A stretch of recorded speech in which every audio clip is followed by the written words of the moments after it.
Hello बच्चों, कैसे हैं आप सभी लोग। I hope you are doing well. तो स्वागत है आप सभी का हमारे इस प्यारे से YouTube channel the toppers factory में।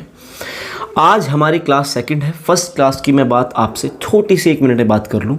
मैंने बताया था चार्ज क्या होता है, आपने बोला इंट्रिंसिक प्रॉपर्टी होती है किसी मटेरियल की। क्या होता है उससे, जब वो चार्ज बॉडी के अंदर आता है तो वो किसी दूसरी बॉडी को अट्रैक्ट या रिपेल करने लगता है। ठीक है भाई साहब। उसके बाद मैंने बताया था कि चार्ज दो टाइप के होते हैं, एक होता है पॉजिटिव, दूसरा होता है नेगेटिव। अगर एक जैसे चार्ज एक दूसरे के पास रखे गए तो रिपल्शन हो जाएगा, अगर डिफरेंट टाइप के चार्ज रखे गए तो अट्रैक्शन हो जाएगा। ठीक है।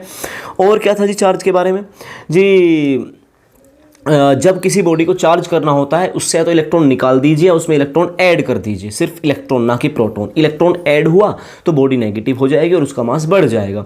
और अगर किसी बॉडी से आपने इलेक्ट्रॉन निकाल दिया तो पॉजिटिवली चार्ज हो जाएगी। और जैसे कि इलेक्ट्रॉन में मास होता है और आपने इलेक्ट्रॉन को निकाल दिया तो उसका मास घट जाएगा।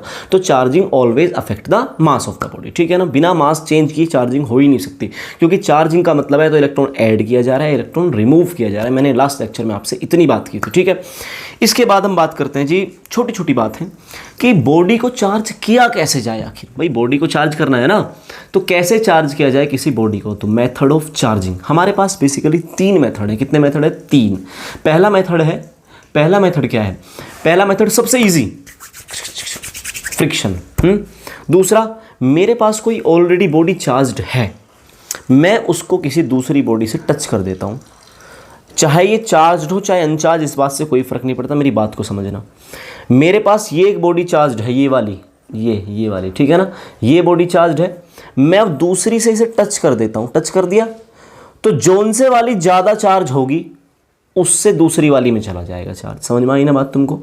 आपने कहा समझ में आ गई। एक बॉडी 200 वोल्ट पे चार्ज है, ये वाली बॉडी 100 वोल्ट पे चार्ज है। मैंने दोनों को टच किया, 200 वाली 100 में चला गया। That is called conduction. मेरे पास बस एक है ना कंडक्शन, समझ में आया ना, टच करके। ओके। फ्रिक्शन में तो भैया रगड़ा मचाना पड़ेगा, रबिंग करनी पड़ेगी।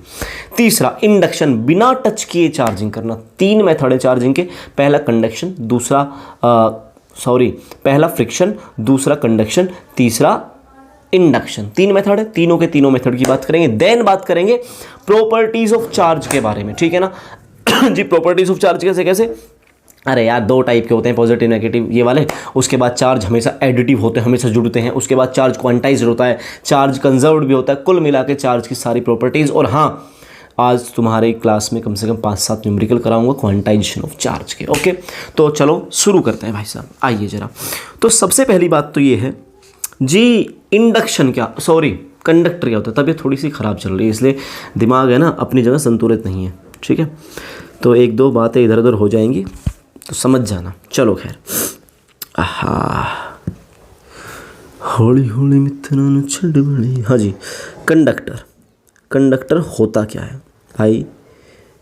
कुछ बातें बताने लायक होती हैं, कुछ नहीं होती हैं। कंडक्टर सब जानते हैं। बहुत देखो, मेरी बात सुनना, स्पीड चाहे तुम बढ़ा लो, मैं तो धीरे धीरे बढ़ाऊंगा। ठीक है ना। कंडक्टर होता है जिस बॉडी में फ्री इलेक्ट्रॉन्स पाए जाएं, दैट इज कॉल्ड कंडक्टर। अच्छा, मतलब कि इसके अंदर फ्री इलेक्ट्रॉन्स पाए जाते हैं। पहली बात। दूसरी बात सुनो जी, फ्री इलेक्ट्रॉन्स, पहले तो आप ये बताओ होता क्या है जी। फ्री इलेक्ट्रॉन वो होता है जो फ्री टू मूव होता है। फ्री का मतलब ये नहीं जो बिना पैसे दिए मिल जाए, ना ना ना ना ना। यहाँ फ्री का मतलब है जो बेसिकली फ्री टू मूव है। तो जो इसके इलेक्ट्रॉन्स हैं वो क्या है? फ्री टू मूव है, वो कहीं भी घूम सकते हैं कंडक्टर के अंदर। ओके। अच्छा, क्या ऐसा सब में नहीं होता? नहीं होता। जैसे क्या जी? एग्जाम्पल, आप वुड ले लो, लकड़ी ले लो, ग्लास ले लो, कोई डायमंड ले लो, प्लास्टिक ले लो। आप ये बताइए, अगर आपके घर में कोई ऊपर वायरिंग जा रही है, तारों की समस्या हो रही है, तूफान आ गया, सबके घरों में लाइट आ रही है, तुम्हारे घर में लाइट नहीं, आप डंडा लेके जाते हो लकड़ी का या प्लास्टिक का, मेटल की रोड नहीं लेके जाते तारों में बजाने के लिए, चेक करने के लिए ऐसे। ठीक है ना, कि तार तो नहीं हिल गया हमारा। क्या लेके जाते हो? इंसुलेटर लेके जाते हो। तो आपको पता है क्योंकि उसमें फ्री चार्ज नहीं है। तो भाई कंडक्टर वो है जैसे फ्री इलेक्ट्रॉन्स और फ्री टू मूव तो हो ही हो। अच्छा, एक सवाल हो रहा है जी, ये बताओ, जैसे मान लो मेरे पास एक कंडक्टर है, कंडक्टर मतलब आयरन है, Fe, या चलो एल्यूमिनियम मान लो। ठीक है ना, एल्यूमिनियम आपके पास है, एल्यूमिनियम कंडक्टर है। क्या इसके सारे के सारे इलेक्ट्रॉन फ्री हैं? भाई मैंने तो ये सुना आज तक कि मेटल जो होता है, कंडक्टर जो होता है, उसके अंदर फ्री इलेक्ट्रॉन्स पाए जाते हैं। सवाल ये उठता है कितने इलेक्ट्रॉन्स फ्री होते हैं? कितने इलेक्ट्रॉन्स फ्री होते हैं? How many number of electrons are free? आपने कहा भाई सारे ही होते होंगे जब तो कंडक्टर है ना। अब मेरी बात सुनो, कितने नंबर ऑफ इलेक्ट्रॉन्स फ्री?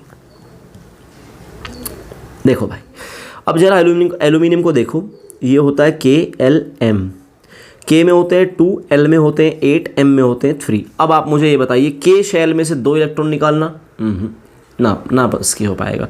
ये वाले 8 जी ना, बस ये वाले 3 फ्री होएंगे, ये 3 ही तो आउटर मोस्ट के फ्री होएंगे, नहीं होएंगे, और तभी तो बन जाएगा ये Al3 पॉजिटिव। क्या बन जाएगा? Al3 positive. तो बेसिकली देखा जाए तो एल्यूमिनियम के एक एटम से कितने इलेक्ट्रॉन फ्री हुए? आपने बोला एल्यूमिनियम के एक एटम से, सिंगल एटम से कितने भाई? 3 इलेक्ट्रॉन फ्री हुए। अच्छा, तो बाउंड कितने हैं? अभी जो फ्री नहीं है तो बाउंड है। तो बाउंड की बात करें तो जी बाउंड है अभी इसमें 10 इलेक्ट्रॉन, और देखा जाए तो 13 प्रोटॉन बाउंड है। मेरी बात को अच्छे समझना, कंडक्टर के अंदर सारे चार्ज फ्री नहीं होते, कंडक्टर के अंदर सारे चार्ज फ्री नहीं होते। तो कौन से फ्री होते हैं? आपने बोला जी आउटर मोस्ट सेल वाले फ्री होते हैं, और सब क्या होते हैं? और फ्री नहीं होते जी, वो तो एटम के साथ ही रहते हैं। तो मतलब कैसे चार्ज है? बाउंड चार्ज है। तो ये मत समझ लेना कंडक्टर का मतलब होता है जिसमें large number of free electrons है, ठीक है, लेकिन सारे फ्री इलेक्ट्रॉन्स नहीं है, उसके अंदर भी इलेक्ट्रॉन बाउंड हैं। समझ में आई बात तुमको? आपने कहा समझ में आ गई। अच्छा जी, क्लियर है बात तुमको? कंडक्टर क्लियर हुआ ना? अच्छा, एग्जाम्पल क्या है कंडक्टर का? अच्छा, क्या डेफिनेशन है? The substance which have large number of free electrons that is called conductor. लेकिन सारे नंबर नहीं, सारे इलेक्ट्रॉन्स फ्री नहीं है जी। इंसुलेटर की बात करें तो भाई साहब इंसुलेटर में कोई इलेक्ट्रॉन फ्री नहीं होता। INSULATOR, इंसुलेटर की बात करें, नो फ्री इलेक्ट्रॉन फाउंड। अरे नो फ्री इलेक्ट्रॉन्स, कोई फ्री इलेक्ट्रॉन्स नहीं होता। समझ में आई ना बात तुमको? अगर कोई इलेक्ट्रॉन फ्री ही नहीं है तो चार्ज कैरी नहीं, मतलब चार्ज मूव ही नहीं करेगा। अगर चार्ज मूव नहीं करेगा तो फ्लो नहीं होगा, फ्लो नहीं होगा तो करंट नहीं होगा। अगर ना इलेक्ट्रॉन फ्री तो करंट भी नहीं होगा, करंट इसमें होगा इक्वल टू 0। समझ में आई बात तुमको? करंट अलाउ करेगा ही नहीं, ठीक है भाई। अच्छा, कंडक्टर के एग्जाम्पल क्या है? जितने हो गए मेटल्स, जितने हो गए क्या लिख रहा मैं, MET, जितने हो गए मेटल्स हो गए, आपकी ह्यूमन बॉडी हो गई, और और क्या, ह्यूमन बॉडी, एनिमल बॉडी हो गई, मतलब जो भी इस तरह की चीज़ें हैं। आपको पता है यार क्या क्या है। तुम जिस चीज़ से डरते हो ना कि नहीं मुझे सॉकेट में ये चीज़ नहीं देनी है, बस वही समझ लो वो आपका कंडक्टर है, आप जब जहाँ पे खौफ खा रहे हो, ठीक है भाई। इंसुलेटर क्या है? जो आप धड़ल्ले से कहीं भी लाइव वायर हो, कैसा ही वायर हो, कुछ भी सॉकेट पॉकेट कहीं भी कुछ भी घुसा दिया, दैट इज कॉल्ड इंसुलेटर। जैसे कि आपका ग्लास हो गया जो आके आपकी रीच से बाहर है, मतलब मेरी तो बाहर है, डायमंड हो गया। उसके बाद आपका प्लास्टिक हो गया, ये हम कर सकते हैं, और आपका लकड़ी वगैरह हो गया। ये सब किसके एग्जाम्पल हैं? आपके इंसुलेटर के एग्जाम्पल है। अच्छा जी, और आपका नॉन मेटल भी तो इसी कैटेगरी में आता है, ठीक है भाई साहब। ये सब क्या है? इंसुलेटर। तो बेसिकली कंडक्टर क्या है? जिसमें फ्री इलेक्ट्रॉन्स पाए जाएं। इंसुलेटर क्या है? जिसमें नंबर ऑफ इलेक्ट्रॉन्स बिल्कुल भी ना हो, ठीक है भाई साहब। ओके, चलो जी, अब मेथड ऑफ चार्जिंग की बात कर लें। मेथड ऑफ चार्जिंग, किसी बॉडी को चार्ज कैसे किया जा सकता है? Method of charging,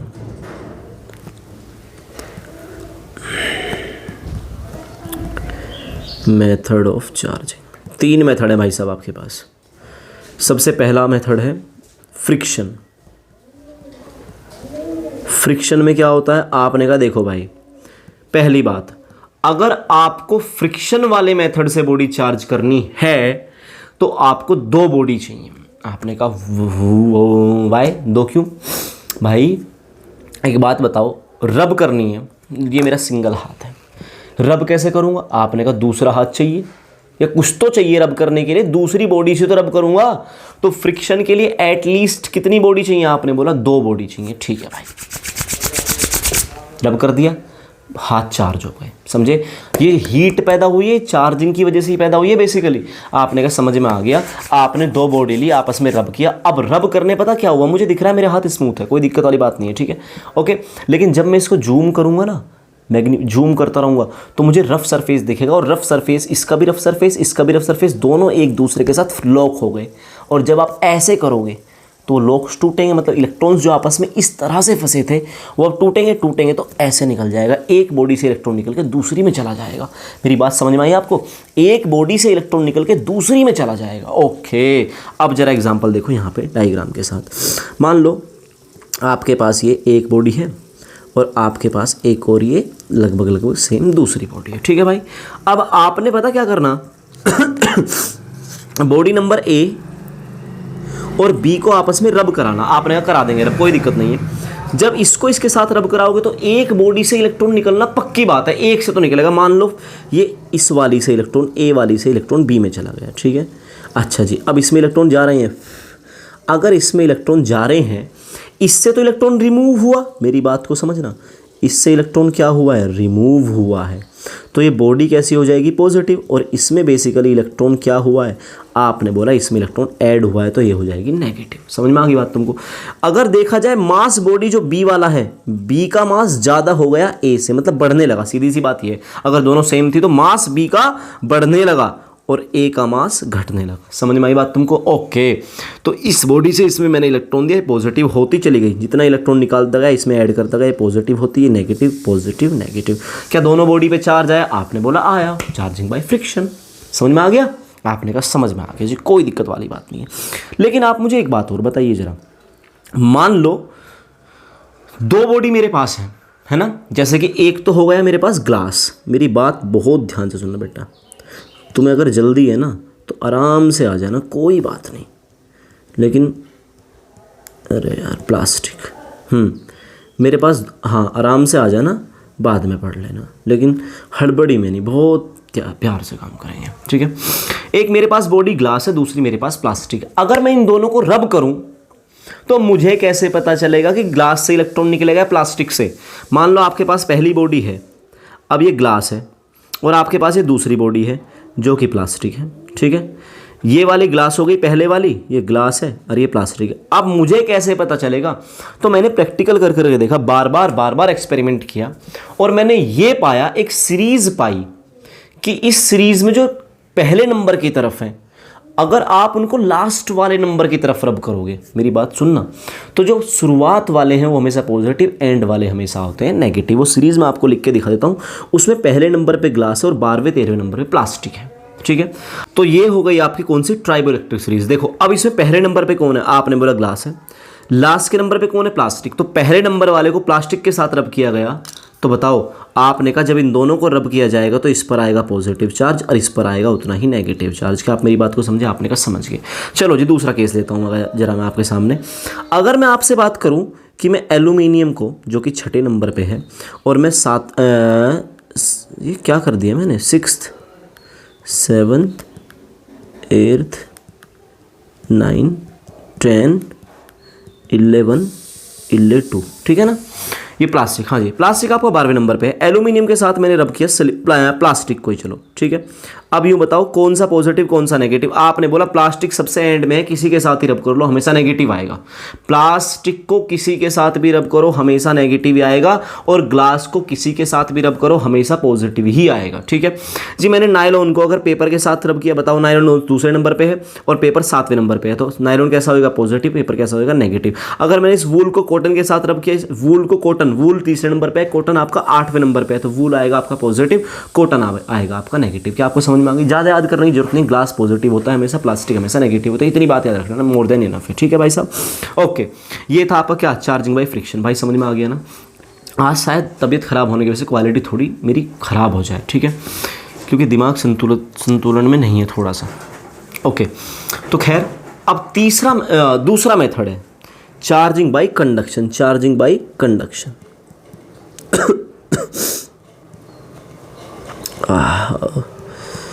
charging by conduction.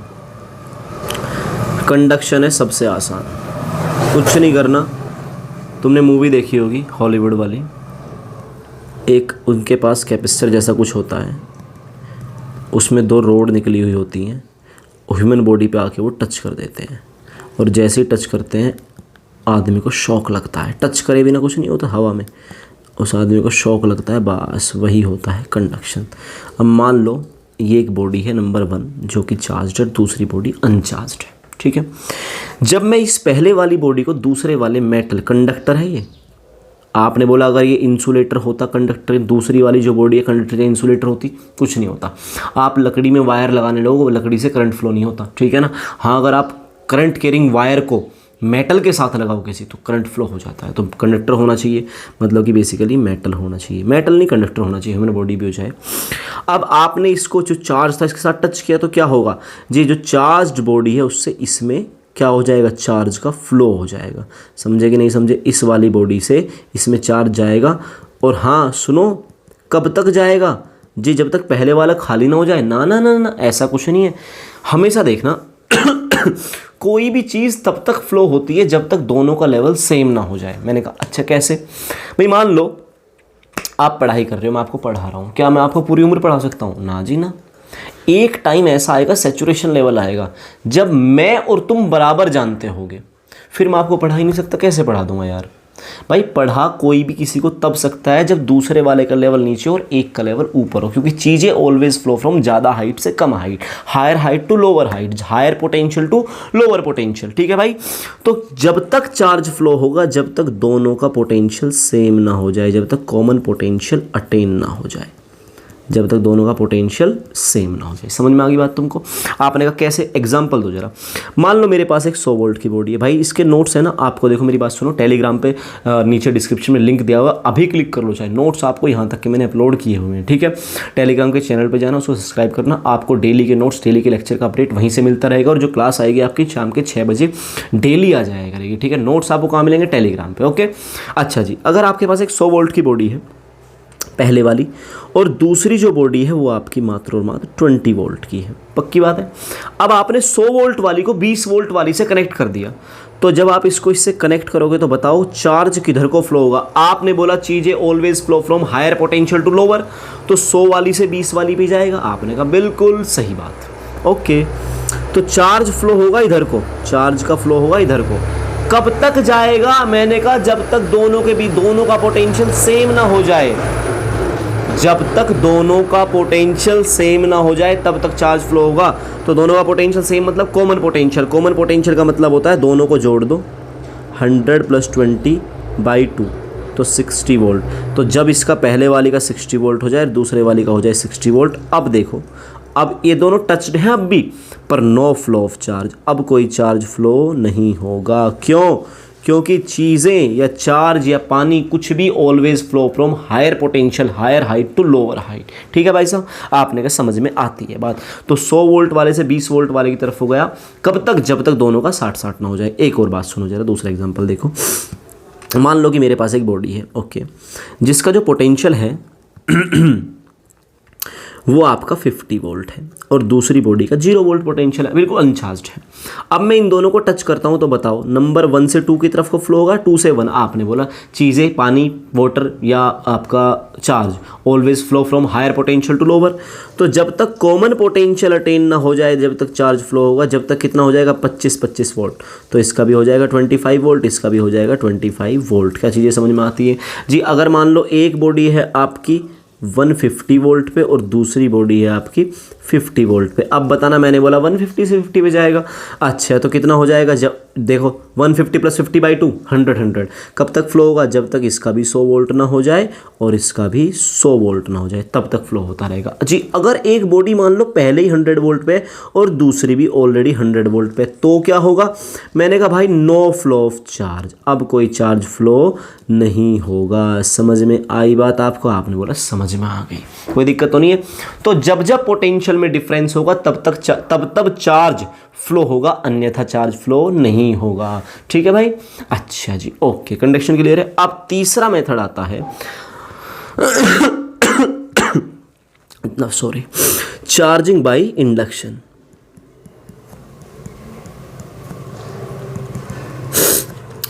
Charging by induction जी। इंडक्शन में क्या होता है? थोड़ा सा लंबा प्रोसेस है इसका। देखो, मान लो आपके पास एक बॉडी चार्ज है। भाई देखो, जितने भी तरीके हैं ना चार्जिंग के, मैं 2 बॉडी की हेल्प ले रहा हूँ। फ्रिक्शन में कितनी बॉडी की हेल्प ली? 2 की। अब मैंने ये जो लिया, कौन सा? दूसरे वाला कंडक्शन। कंडक्शन में पहले मेरे पास एक बॉडी ऑलरेडी चार्ज थी, मैंने उसको अनचार्ज बॉडी से आकर टच कर दिया। ठीक है ना? या मेरे पास हायर पोटेंशियल पे, लोअर पे मैंने टच कर दिया, चार्ज इस वाली से इस वाली में चला गया। 2 बॉडी की जरूरत पड़ी। इंडक्शन में भी दो की ही जरूरत पड़ेगी, चार्जिंग दो के बिना पॉसिबल नहीं है, ये बात ध्यान रख लेना। मैं तुमसे कहूँ लो इस बॉडी को अकेले को चार्ज कर दो, आपकी औकात है ही नहीं यार, ऐसे चार्ज कर दोगे। आपने कहा एक काम करता हूँ, एक बैटरी लाता हूँ, इसमें लगा देता हूँ, कितनी बॉडी हो गई 2, इसे रब कर देता हूँ, कितनी बॉडी हो गई 2, समझे नहीं समझे। तो कभी भी आपको चार्जिंग करनी है, सिंगल बॉडी कभी चार्ज हो ही नहीं सकती, ना डिस्चार्ज हो सकती। मैंने कहा मैं इसे है ना किसी दूसरे प्लेट पे जाके इसे चार्ज करके लगाया 100 वोल्ट तक, जरा इसे डिस्चार्ज दिखाओ। आपने कहा लो अभी कनेक्ट करता हूँ, कनेक्ट करता हूँ, मतलब क्या हुआ, दूसरी बॉडी की ज़रूरत पड़ी डिस्चार्ज करने के लिए भी। तो आप किसी बॉडी को ना तो चार्ज कर सकते ना डिस्चार्ज कर सकते बिना दूसरी बॉडी की हेल्प के, ठीक है ना।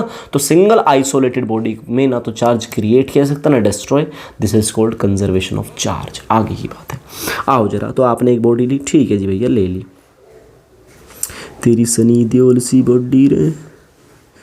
आओ, ये हो गया ए, यू हो गया बी, ओके। अब आपको कराना है इंडक्शन। इंडक्शन पहले तो समझो होता क्या है जी, एक बॉडी को चार्ज अगर आप करके लाओ, ओके, और उस बॉडी को किसी अनचार्ज्ड बॉडी के पास रख दो। अच्छा ठीक है, ये है आपका मेटल एल्यूमिनियम, ठीक है, सस्ता है, बढ़िया है, ले लेते हैं, क्या दिक्कत है। अब क्या हुआ, ये बॉडी चार्ज है, दूसरे वाली बॉडी अनचार्ज है, पहली बॉडी चार्ज, दूसरे वाली बॉडी अनचार्ज, ओके। जब आप इस चार्ज बॉडी को अनचार्ज के पास लाओगे तो ये बताओ, अगर ये बॉडी अनचार्ज है तो इसका मतलब इसका नेट चार्ज कितना है। आपने बोला इसका नेट चार्ज 0 है। अगर किसी बॉडी में नेट चार्ज 0 है तो क्या इसका मतलब उस बॉडी में चार्ज ही नहीं है? ना ना ना ना ना ना। क्या मैं तुमसे कहूं मेरी बॉडी में कोई नेट चार्ज है कि नहीं है? आपने बोला नेट नहीं है, क्योंकि आप बने हो एटम से, और एटम्स के अंदर जितना होता है पॉजिटिव उतना ही होता है नेगेटिव। तो ओवरऑल मेरी बॉडी में नेट चार्ज तो 0 है, लेकिन देखा जाए तो अगर मेरी बॉडी में 1000 पॉजिटिव है तो 1000 ही नेगेटिव है, बस उसने उसको बैलेंस किया हुआ है। आपने कहा ठीक है, तो देखा जाए तो इसके अंदर जितना है पॉजिटिव चार्ज उतना ही है नेगेटिव चार्ज, ओके, रैंडमली और डिस्ट्रीब्यूटेड है। अच्छा, अब आपने क्या किया, इसके पास आप पॉजिटिव चार्ज बॉडी लेकर आए, तो ये क्या करेगा, इसके नेगेटिव को एक तरफ अट्रैक्ट कर लेगा। आपने कहा ठीक है भैया, उससे क्या हो, पॉजिटिव को रिपेल कर देगा, ओके। तो जो नियरर फेस है और जो फार्दर फेस है, ये नियरर वाला फेस है, ये फार्दर वाला फेस है, इसे लिखता हूँ 1, ये फेस हो गया 2। तो भाई जो ए वाली बॉडी है ये पहले वाले फेस के इलेक्ट्रॉन्स को, नेगेटिव चार्ज को क्या करेगी? आपने बोला पॉजिटिव नेगेटिव में क्या हो सकता है जी, पॉजिटिव नेगेटिव में होता है अट्रैक्शन, ओके। और जो पॉजिटिव पॉजिटिव में क्या होता है? आपने बोला पॉजिटिव वाला पॉजिटिव वाले को करेगा रिपेल, रिपल्शन। अब यूं बताओ, पॉजिटिव और नेगेटिव तो है पास पास, ये वाला पॉजिटिव और ये वाला पॉजिटिव है दूर दूर, समझ में आया ना। ये जो पॉजिटिव है और ये जो ए बॉडी है पॉजिटिव क्या है, दूर है। तो और ये जो नेगेटिव है ना, फर्स्ट वाले एंड पर सेकंड वाले एंड पे जो नेगेटिव पॉजिटिव है बराबर मात्रा में है। अब ये बताओ, ए जो बॉडी है इन नेगेटिव वाले चार्ज को अट्रैक्ट करती है, और ए जो बॉडी है वो सेकंड वाले फेस के पॉजिटिव चार्ज को रिपेल करती है, लेकिन ज़्यादा अट्रैक्ट करती है या रिपेल करती है? आपने बोला अट्रैक्ट ज़्यादा करेगी। नज़दीक वालों से संबंध हमेशा ज़्यादा अच्छे होते हैं रेस्पेक्ट टू दूर वालों से। तो आपने कहा ओके, तो यहाँ अट्रैक्शन होगा ज़्यादा, रिपल्शन होगा कम। अगर आपको किसी से अट्रैक्शन तो ज़्यादा है पर रिपल्शन कम है, तो ये जो नेट फोर्स बचती है वो अट्रैक्टिव फोर्स बचेगी, अट्रैक्शन वाली फोर्स बचेगी। तुम मेरी बात को समझते हो कि नहीं समझते हो? आपने बोला इतनी बात तो समझ में आ गई। जैसे देखो मेरे पापा, कई बार मुझे उनसे बहुत रिपल्शन हो जाता है, मैं ये सोचता हूँ ये आदमी क्यों है, फिर सोचता हूँ ये है तो मैं हूँ। तो बेसिकली रिजल्ट ये निकल के आता है कि रिपल्शन हार जाता है, अट्रैक्शन जीत जाता है।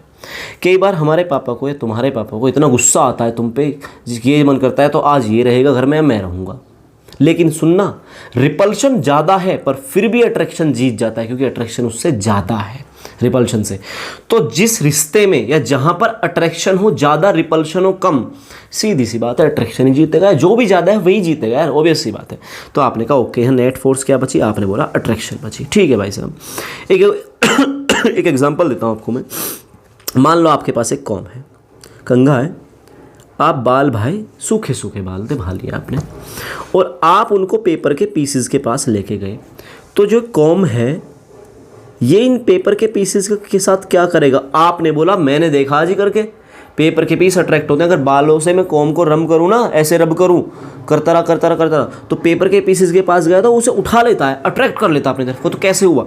अब जरा मैं पेपर के पीस को थोड़ा सा मैग्नीफाई करके दिखाता हूँ। ये पेपर का पीस हुआ। अब भाई कॉम पे आया, मान लो कॉम प्लास्टिक का है, कैसा चार्ज आया? कॉम को किसी के साथ भी रब कर लो नेगेटिव, क्योंकि प्लास्टिक का है, इस पे चार्ज कैसा है? प्लास्टिक का। ओके ठीक है भाई साहब। अब पेपर के पीसेस में तो भैया पेपर अपने आप में क्या रखता है? Net charge zero. भाई नेट चार्ज दुनिया में हर चीज़ में कितना? जीरो है। लेकिन इसका मतलब जितना इसमें पॉजिटिव है उतना इसमें नेगेटिव है। कोई दिक्कत वाली बात तो नहीं है? आपने कहा नो प्रॉब्लम। अब भाई नेगेटिव वाला इसके किस हिस्से, किसके कौन से वाले चार्ज को अट्रैक्ट करेगा? जी सीधी सी बात है, पॉजिटिव वाले को अट्रैक्ट करेगा, ठीक है, और नेगेटिव वाले को रिपेल करेगा।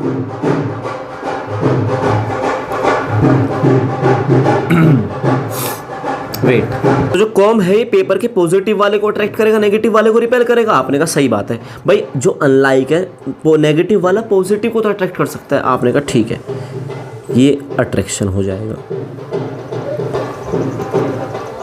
और सुनो भाई, ये नेगेटिव वाला इस नेगेटिव वाले को क्या करेगा?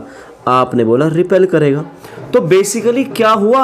आपने बोला यहाँ भी अट्रैक्शन ज़्यादा है जी, नज़दीक है, और रिपल्शन कम है। तो नेट फोर्स जो बचेगी वो कौन से वाली होगी? आपने बोला अट्रैक्शन वाली। कौन से वाली होगी? अट्रैक्शन वाली। इतनी बात समझ में आती है? आपने कहा ठीक है भैया। तो नेट फोर्स कैसी बची? आपने बोला अट्रैक्शन की बची। अच्छा आप मुझे एक बात बताइए, मैं आपसे एक बात पूछना चाहता हूँ, बहुत तरीके से पूछूंगा।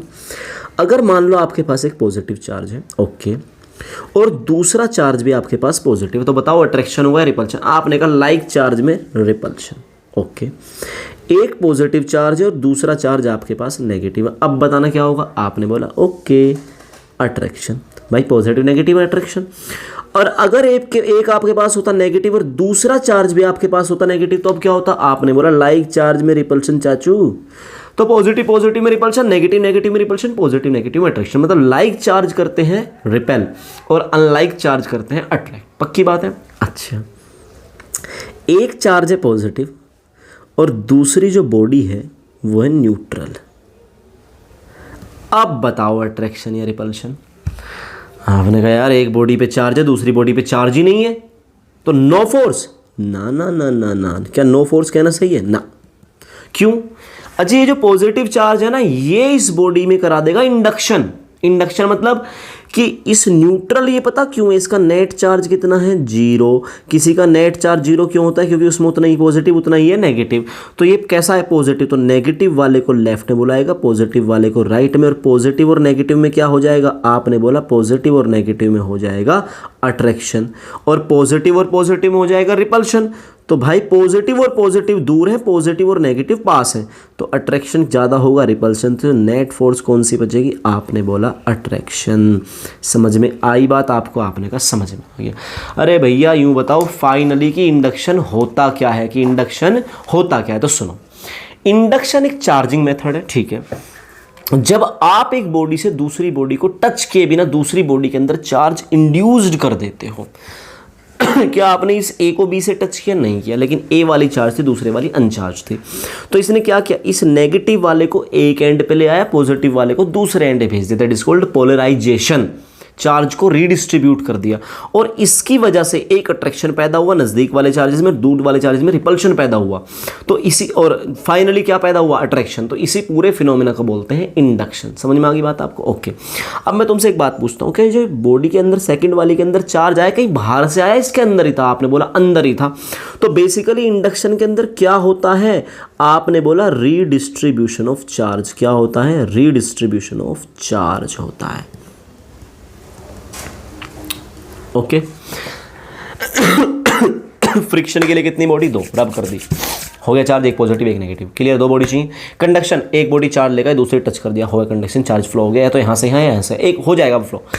इंडक्शन, दो बॉडी चाहिए, एक होनी चाहिए चार्ज, एक होनी चाहिए अनचार्ज। अब जब चार्ज वाली बॉडी को अनचार्ज के पास लाओगे तो पास की तरफ आएगा। मान लो पॉजिटिव बॉडी, ये वाली बॉडी पॉजिटिव है और ये वाली न्यूट्रल। अब ये पॉजिटिव है तो नेगेटिव तो आ जाएगा इस वाले फेस पे, और पॉजिटिव आ जाएगा इस वाले फेस पे। ये बॉडी पॉजिटिव है, नेगेटिव वाले फेस को अट्रैक्ट करेगी और पीछे वाले फेस को रिपेल करेगी। अट्रैक्शन ज़्यादा है, रिपल्शन आपने बोला अट्रैक्शन ऑलवेज ज़्यादा होएगा। इंडक्शन के मामले में अट्रैक्शन ही जीतेगा, रिपल्शन कभी नहीं जीतेगा। समझे कि नहीं समझे? आपने बोला समझ में आ गया। भाई साहब मेथड ऑफ चार्जिंग तीनों केस समझ में आए? आपने कहा बिल्कुल समझ में आए। भाई किसी को कोई डाउट हो तो आप मुझे बताइए, मैं आपको थोड़ा सा इंडक्शन का और सीन इतने थोड़ा समझा देता हूँ। मान लो पहली बात, आपके पास एक बॉडी है, ठीक है। अब देखना, अरे यार मैं क्या करता हूँ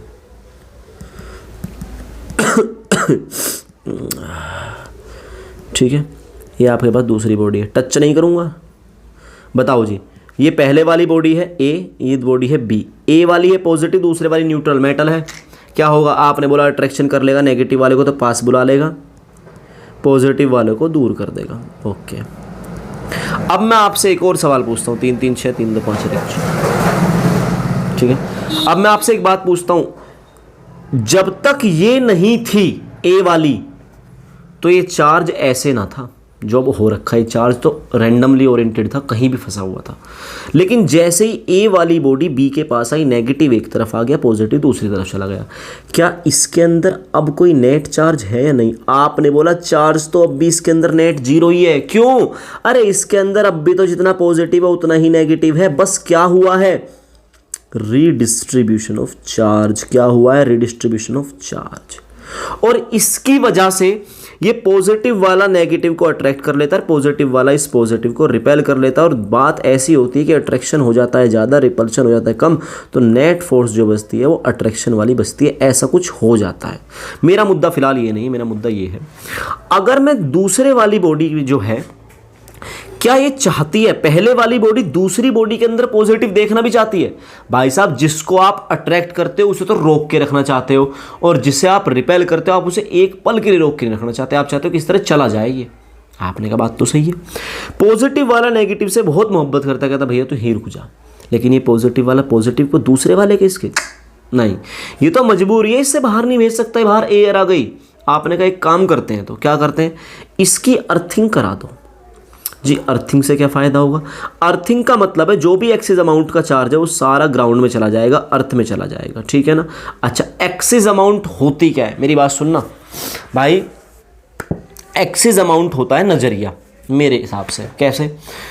फालतू कोई नहीं होता जिससे साथ आपकी वाइब्स मिल गए, चाहे वो 4 भी हों, वो सब अपने हैं, एडजस्टमेंट हो जाएगा। और जिसके साथ वाइब्रेशन वाइब्स मैच नहीं हो रही, चाहे वो 1 भी हो ना, आप चाहोगे ये 1 क्यों आ गया, मैं इन 4 को झेल लूँगा, 4 की जगह 6 होते इनके साथ रह लूँगा, क्योंकि वाइब्स मैच हो रही है, इनसे मेरा अट्रैक्शन है। लेकिन उस 1 को भी आप चाहोगे नहीं, क्यों? बिकॉज उसके साथ आपका रिपल्शन है। तो क्या ये पॉजिटिव जो है ए, इस बी के पॉजिटिव को चाहता है? ना जी, वो तो रिपेल कर रहा पहले से ही। तो जैसे ही उसे मौका मिला, अर्थिंग कराया, अर्थिंग कराते के साथ ही क्या होगा? ये सेकंड वाले चार्ज को, मतलब जो पॉजिटिव वाले चार्ज को ग्राउंड में भेज देगा। अगर पॉजिटिव चार्ज सारा ग्राउंड में चला जाएगा, अब मेरी बात सुनना, तो ये पॉजिटिव यहाँ से ख़त्म। आपने कहा नेगेटिव जाएगा, अरे नेगेटिव को जाने ही नहीं देगा, अट्रैक्ट कर रखा है इसने। अच्छा, तो अब आप अर्थिंग हटा दीजिए। एक डायग्राम में समझा रहा है सारी बात। नोट्स मैंने अलग डायग्राम बना रखे भाई, नोट्स मैंने बहुत मेहनत कर रखी। नोट्स आप टेलीग्राम पे जाकर जरूर देखना। वे वैसे मैंने ब्लैक बैकग्राउंड में है जो आप प्रिंट ना करा सको, ठीक है, क्योंकि मैं चाहता हूँ अपने हाथों से लिख लो। और अगर आप कहोगे नहीं जी हम तो बहुत आलसी बालक हैं, हम तो आपके नोट्स प्रिंटेड ही चाहिए, क्योंकि एक तो मेरी राइटिंग भी सुंदर है थोड़ी सी, ठीक है, तो अगर आप चाहोगे कि मैं प्रिंट के लायक, तो मैं इसका बैकग्राउंड वाइट कर दूंगा और सारे जो इसमें लिखे हुए लेटर में वर्ड्स हैं वो सब ब्लैक कर दूंगा, ठीक है। आप मुझे बता देना जैसा भी हो। तो खैर, पॉजिटिव सारा चार्ज ग्राउंड में चला गया, इधर से बॉडी पॉजिटिव बचानी, बॉडी पूरी नेगेटिव हो गई है। अब मैंने अर्थिंग भी हटा दी, मज़ा ही आ गया भाई। तो अब क्या हुआ? ये सारा नेगेटिव यहाँ जी फैला क्यों नहीं? अरे फैलने दे रहा है, पॉजिटिव नेगेटिव को अट्रैक्ट कर रखा है। अच्छा जी, अगर मैं अब इसको हटा दूँ तो बस अब इस बॉडी पे कैसा चार्ज रह गया? सिर्फ नेगेटिव। तो भाई अब ये नेगेटिव इधर क्यों रुके भला? भाई इसके पास वजह थी पहले यहाँ रुकने की, क्योंकि यहाँ पॉजिटिव को देख के रुक रहा था ये। अब क्या होगा? इन पॉजिटिव में आपस में क्या हो जाएगा? रिपल्शन। भाई पॉजिटिव सॉरी इस नेगेटिव में आपस में क्या हो जाएगा? रिपल्शन। तो इस बॉडी के सारे सरफेस पर ऐसे फैल जाएंगे।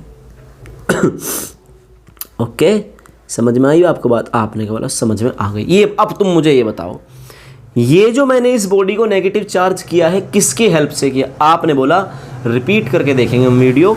तो यहाँ हम एक पहले पॉजिटिव रोड लेके आए थे, उसने पोलराइजेशन करा, लेफ्ट साइड में नेगेटिव लेके आया, फिर राइट में वो पॉजिटिव लेके आया। आपने पॉजिटिव वाले को अर्थिंग करा दी पॉजिटिव वाले की तरफ से, तो वो सारा पॉजिटिव ग्राउंड में चला गया, नेगेटिव वाला बचा रह गया, और जैसे ही आपने इसको हटाया नेगेटिव वाला सरफेस पर फैल गया। समझे कि नहीं समझे? तो ये बताओ पॉजिटिव से कैसा चार्ज इंड्यूस्ड हुआ? आपने बोला सॉरी यार, पॉजिटिव से नेगेटिव चार्ज इंड्यूस्ड हुआ।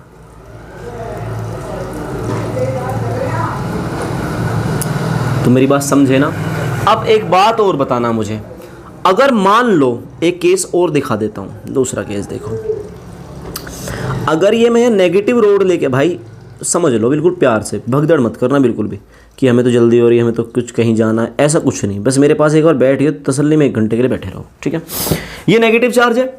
अब ये न्यूट्रल बॉडी है। कैसी बॉडी है? न्यूट्रल का मतलब नेट चार्ज 0। अगर किसी का नेट चार्ज 0 का इसका मतलब उसके ऊपर चार्ज नहीं है जी। दुनिया की हर चीज़ न्यूट्रल है और सबके ऊपर चार्ज है, सब एटम से बनी, सब पे पॉजिटिव सब पे नेगेटिव है। तो इसका मतलब इस पे +Q और -Q बैलेंस्ड है, लेकिन रिड्यूस्ड इस तरह से डिस्ट्रीब्यूट है, पता नहीं चलता नेट चार्ज 0। इस नेगेटिव ने आते ही कमाल कर दिया, क्या? पॉजिटिव अपने पास बुला लिया और नेगेटिव को दूर कर दिया। वाह वाह वाह। पॉजिटिव एक तरफ हो गया, 1 2 3 4 5 6, नेगेटिव को इधर कर दिया। सही है, जितना इधर पॉजिटिव उतना इधर नेगेटिव। अब यूं बताओ इस ए वाली बॉडी को बी वाली बॉडी में कौन अच्छा लग रहा है, पॉजिटिव या नेगेटिव? जी एक जैसे को एक जैसा ही नेचर का व्यक्ति अच्छा लगता है, अपोजिट नेचर का व्यक्ति अच्छा नहीं लगता। तो ये नेगेटिव बॉडी किसको रोक के रखना चाहती है? आपने बोला पॉजिटिव को। नेगेटिव तो एक आखिरी मारा, इसको क्या करा देगा? अर्थिंग करा देगा चुपचाप। अर्थिंग कराते ही भाई वाह, सारा का सारा नेगेटिव चला गया अर्थ में, ग्राउंड हो गया, ग्राउंडिंग हो गया, अर्थिंग हो गई, नेगेटिव सारा खत्म, अर्थिंग हटा दी। ओके, ये पॉजिटिव यहाँ भी रुका हुआ है क्योंकि नेगेटिव है, नेगेटिव के चक्कर में लग रहा कि अट्रैक्शन तो है ना। अब ये नेगेटिव भाग गया, बेचारी कैसी चार्ज हो गई? पॉजिटिव। अब पॉजिटिव में लड़ाई बज गई, रिपल्शन हो गया, तो सारी की सारी बॉडी पे क्या फैल जाएगा? पॉजिटिव चार्ज फैल जाएगा। आपको मेरी बात समझ में आती है? अब यूँ बताओ, जो ये पॉजिटिव चार्ज इंड्यूस्ड हुआ है, ये किसने किया? आपने बोला नेगेटिव ने। तो इस केस में नेगेटिव ने पॉजिटिव चार्ज को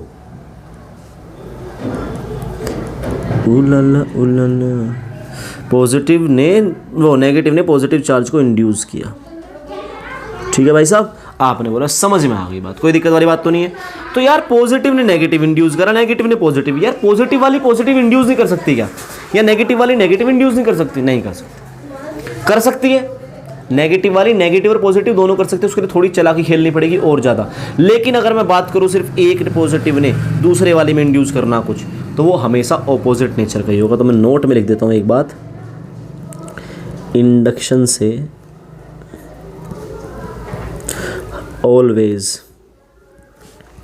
ऑपोजिट नेचर का ही चार्ज इंड्यूस्ड होगा। ओके ब्रो, आपने कहा ओके, समझ में आया? ये सारी की सारी बात नोट्स में लिखी हुई है।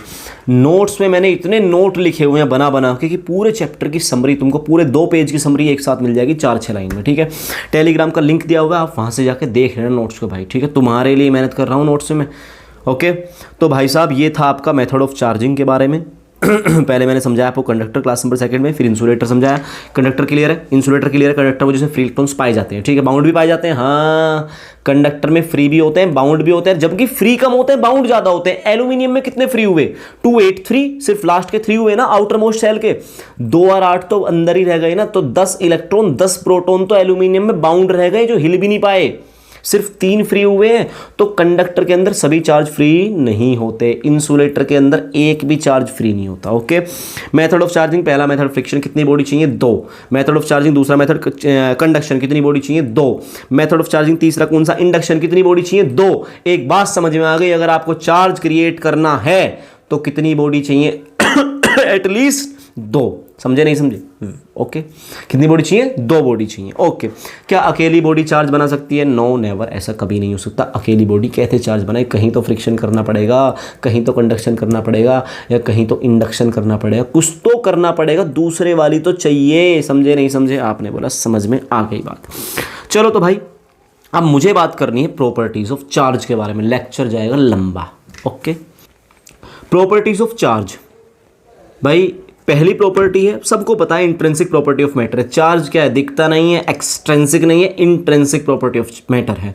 किसी मटेरियल के अंदर चार्ज है नहीं है, आप उसको देखकर नहीं बता सकते जब तक आप उसका इफेक्ट ना देख लो कि वो अट्रैक्ट कर रहा है, रिपेल कर रहा है, क्या कर रहा है, कुछ तो कर रहा होगा, अपने आसपास फील्ड तो बना रहा होगा, ठीक है ना। आंखों से नहीं दिखता, सिर्फ एक्सपीरियंस किया जाता है, that is called intrinsic property. Okay, types आपको पता है, दो टाइप्स के होते हैं, एक तो पॉजिटिव हो गया, दूसरा आपका नेगेटिव हो गया, ठीक है। तीसरी बात, लाइक चार्जेस में रिपल्शन होता है, अनलाइक चार्जेस में अट्रैक्शन होता है। लाइक बोले तो एक जैसे, पॉजिटिव में रिपल्शन, नेगेटिव में रिपल्शन, लाइक चार्ज है ना, और अनलाइक चार्ज में पाया जाता है अट्रैक्शन। ओके, अनलाइक बोले तो पॉजिटिव नेगेटिव पॉजिटिव। ओके, चौथी बात, अच्छी बात है, इंपॉर्टेंट बात है, charge is additive in nature. Additive होता है, सिर्फ इनको जोड़ा जा सकता है, घटाया नहीं जा सकता। एक्चुअल में घटाना भी जोड़ने का ही जैसे ही होता है। अब जरा देखो, मान लो इसको समझाता हूँ, चार्जेस एडिटिव इन नेचर को कैसे समझाया जाए। मान लो आपके पास एक बॉडी है, ओके, अमीबा, और इसको मैंने प्लस के 2 कूलाम चार्ज दे दिया। ओके, अब मैंने इसको प्लस के 4 कूलाम चार्ज दे दिया। अब मैंने इसको माइनस के 3 कूलाम चार्ज दिया। 3 चार्ज दिए, प्लस के 2 कूलाम, प्लस के 4 कूलाम और माइनस के 3 कूलाम, ठीक है भाई। अब मैं आपसे पूछता हूँ कि बताइए इस पर नेट चार्ज कितना है। आपने बोला देखो जी भाई, प्लस के 2 है, ओके, प्लस के 4 है, ओके, और माइनस के 3 है ना, इसमें ऐड करना है -3 कूलाम, ठीक है। तो ये कितना हुआ, 4 2 6 -3 = 3 कूलाम।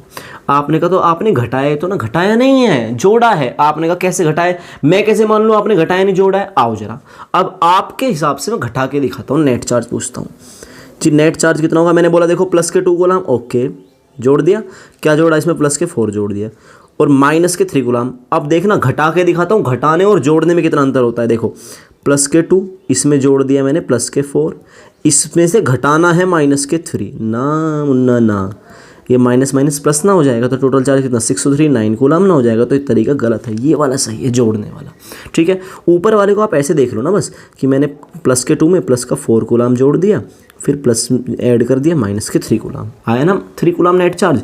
और अगर माइनस कर देता है ऐसे, तो कैसा होता है, ऑलवेज एडिटिव इन नेचर, ठीक है भाई, समझ में आ गया जी। अगर बताओ 2 में से -2 गए, कितने बचे, दोबारा सुनो, 2 में से -2 सब्ट्रैक्ट किए तो कितने हुए जी, 2 में से -2 सब्ट्रैक्ट किए तो 2 ना 0 ना हो गया, ना ना ना 4।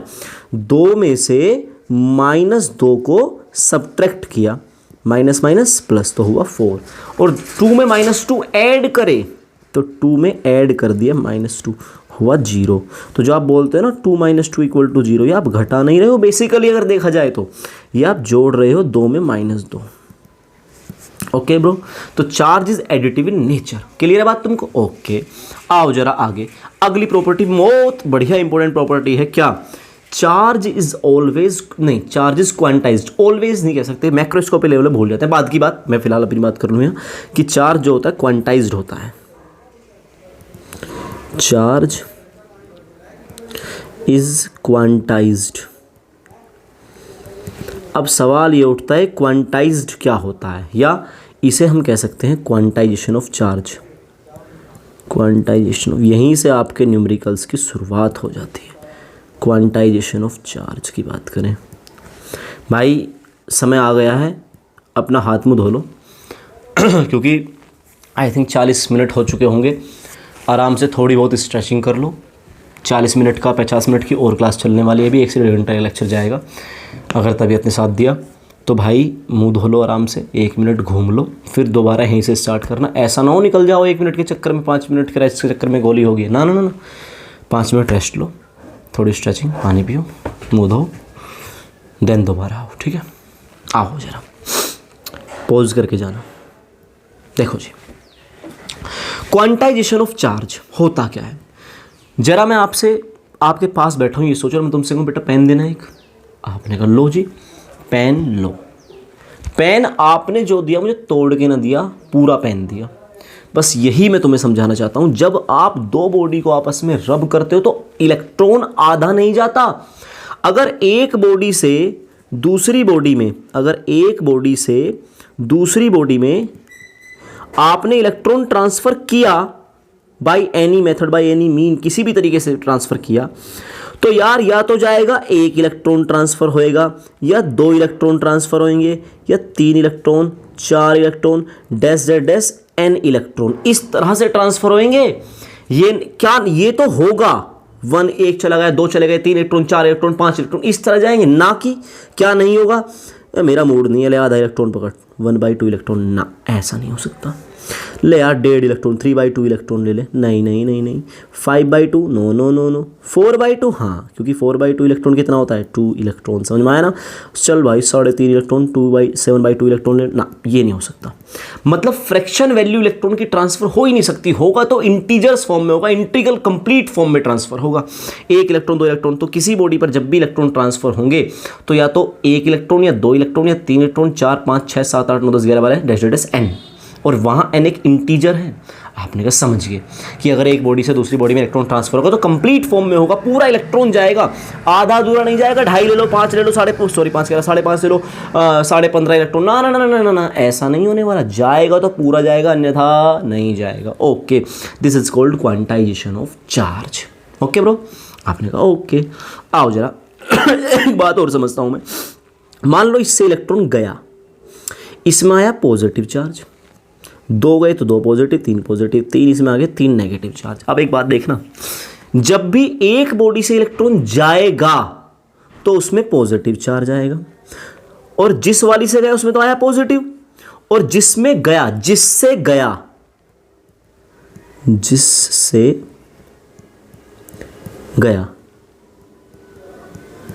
उसमें तो आएगा पॉजिटिव चार्ज, जिससे इलेक्ट्रॉन गया, और जिसमें गया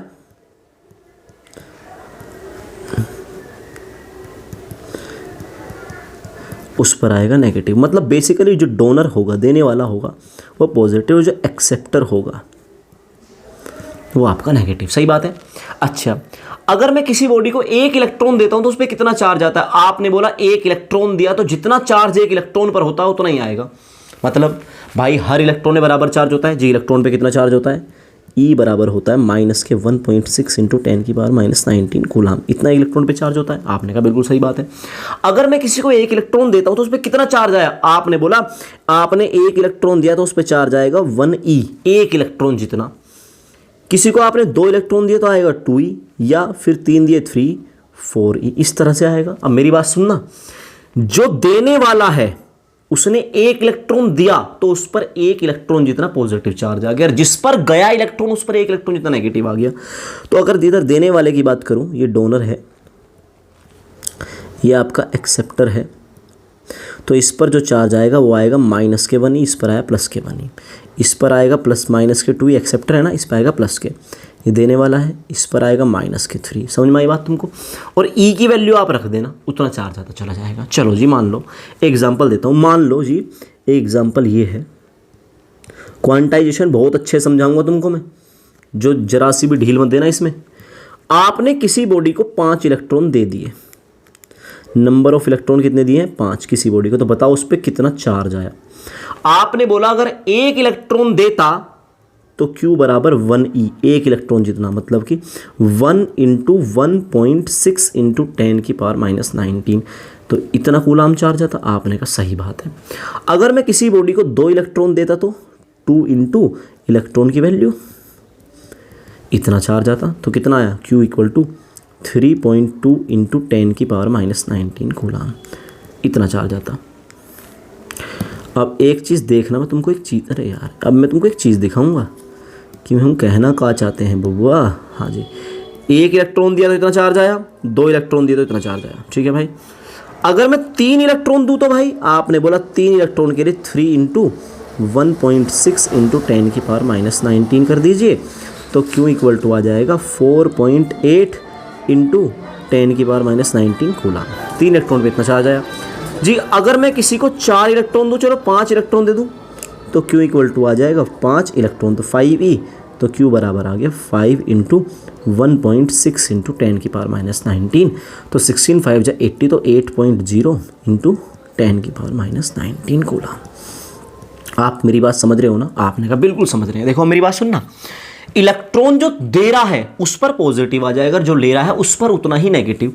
अगर किसी ने 5 इलेक्ट्रॉन दिए तो देने वाले पर आएगा +5e, और e की वैल्यू होती है 1.6 × 10, तो इतना आ गया।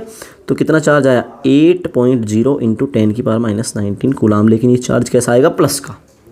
तो मेरी बात समझ रहे, क्या चार्ज आया प्लस का, देने वाला है ना।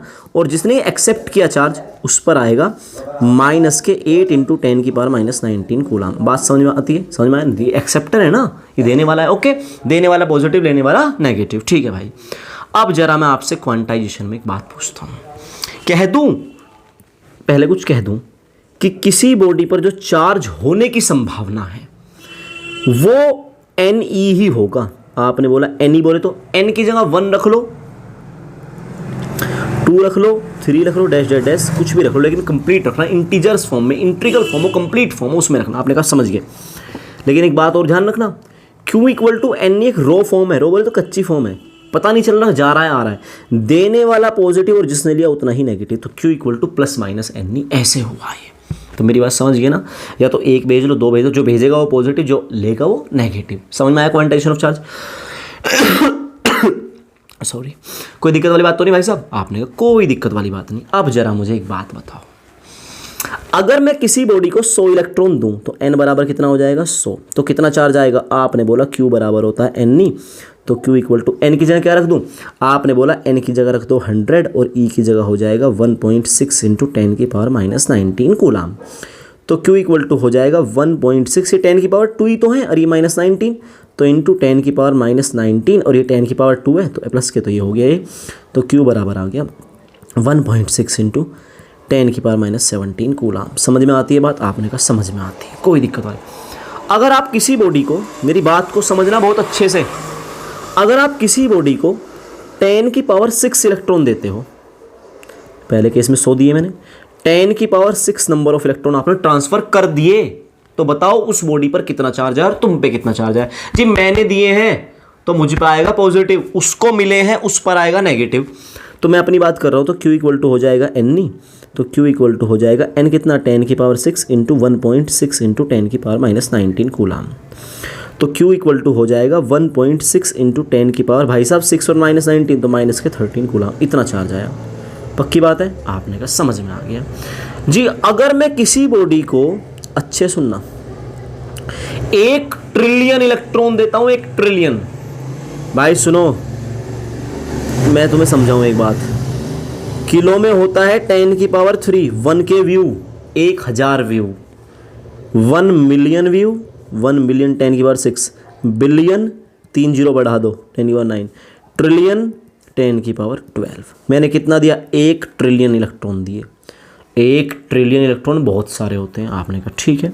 तो N बराबर कितना है आपका 10⁻12, तो Q बराबर हो जाएगा NE, तो Q इक्वल टू हो जाएगा 10⁻12 इंटू 1.6 इंटू 10⁻⁻19, तो Q इक्वल टू हो जाएगा, भाई घटाना जरा, 10 की पावर कितना है 1.6 इंटू 10⁻⁻7।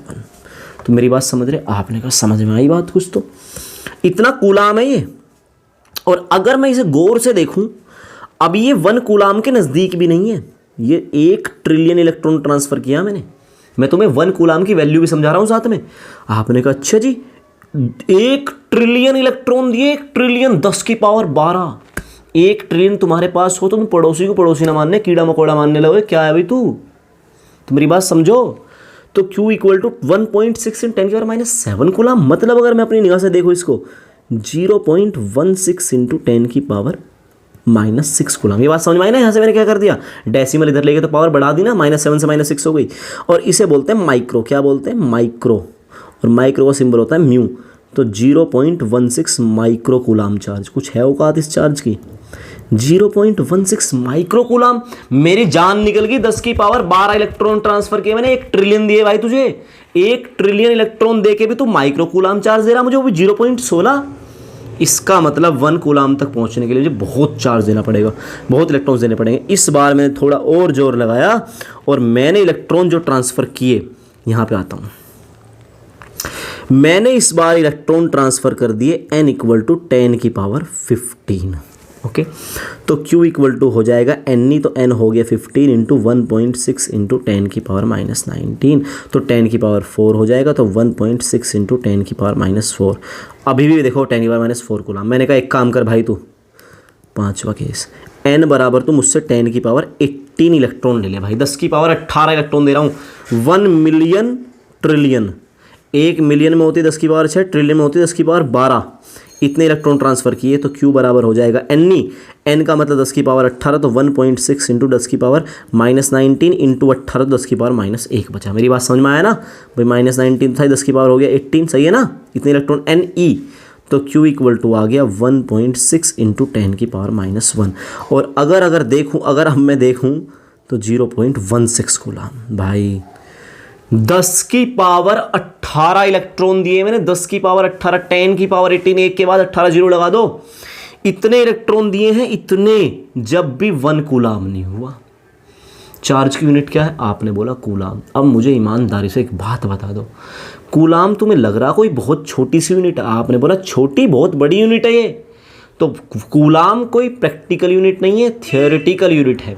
प्रैक्टिकली हम क्या यूज़ करते हैं, मिली कूलम, माइक्रो कूलम, ठीक है भाई साहब। तो अगर मुझे जी 1 कूलम ही चार्ज दे के मानूंगा मैं, 1 कूलम दो मुझे, बताओ कितने इलेक्ट्रॉन ट्रांसफ़र करूँ, आओ जरा।